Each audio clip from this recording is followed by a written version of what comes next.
and welcome back to Bible Buddy Forever. My name is Veena, your Bible Buddy Forever. We are on day 58 of our Psalm series, and we will be reading chapter 58 from the book of Psalms. So let's get right into it.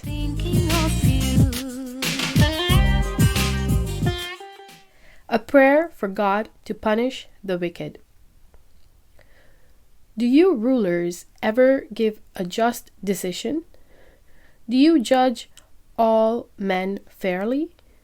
No, you think only of the evil you can do, and commit crimes of violence in the land. Every man go wrong all their lives. They tell lies from the day they are born. They are full of poison like snakes. They stop up their ears like a deaf cobra, which does not hear the voice of the snake charmer, or the chant of the clever magician.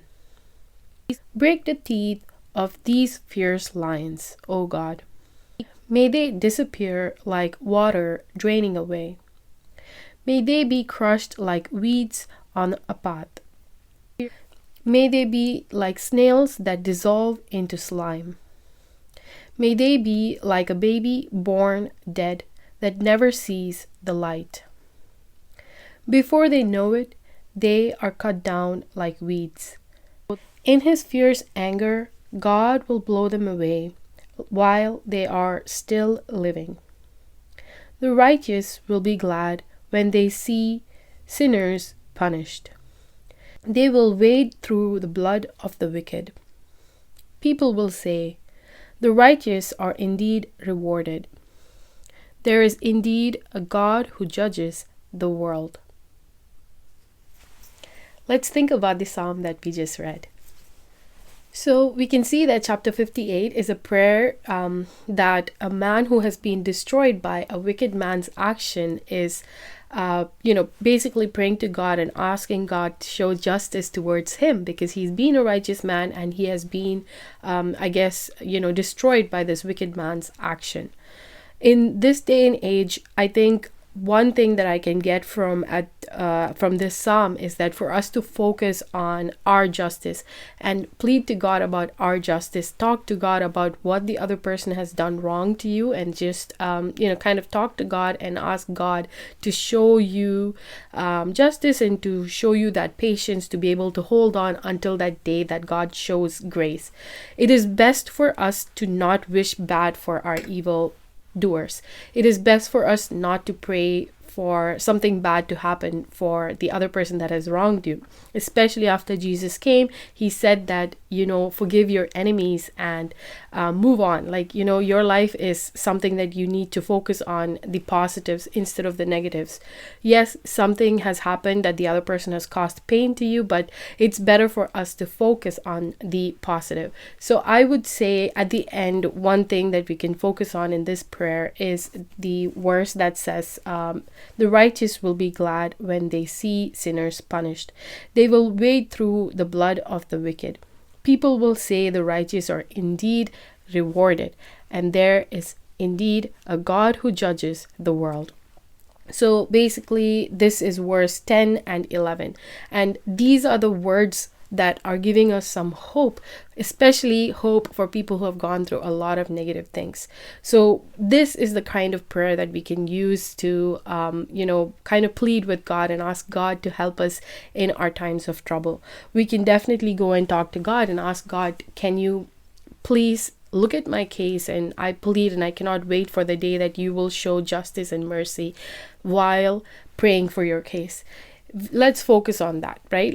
I am always interested in focusing on the good part, on the part where we are getting success, rather than the part that we are harmed because we are still in that negative cycle. Instead, let's turn our focus into the positive and ask God and plead and dream and think about the day that there is reward and there is blessing that is coming to you. There were so many other examples within the psalm itself where we saw that wicked people themselves will create their own downfall. With their own wickedness, they're going to, eventually destroy themselves. So we don't need to even do anything. Their own wickedness will bring them down. And that's God's justice for us. So there's nothing we need to do. We just have to sit, wait, watch, as well as pray to God, asking for our justice. Focus on the good and ask God to give you the day of peace, give you the day of joy, give you that day of glory for your sincerity, for your goodness. And God is going to take care of that. So I do want to highlight the Psalm verse that I was just talking about, which is verse 15 from Psalms 37. So Psalms 37, verse 15, which says, "But the Lord will turn all their weapons of wickedness back on themselves, piercing their pride-filled hearts until they are helpless." So this is the easier translation. And what I want to tell you is that let's not focus on how it is that we are going to destroy the wicked. Instead, focus on our own positivity, our own life of how we want to live. Because at the end of the day, the wicked themselves are plotting their own burial. They're plotting their own defeat by their own actions. So there's nothing we as good human beings need to do. We don't even need to focus on bringing them down, because they themselves will bring themselves down.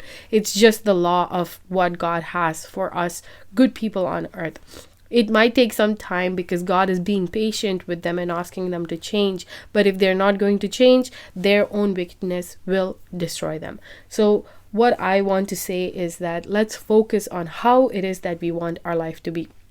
What it is that we want to have in our life.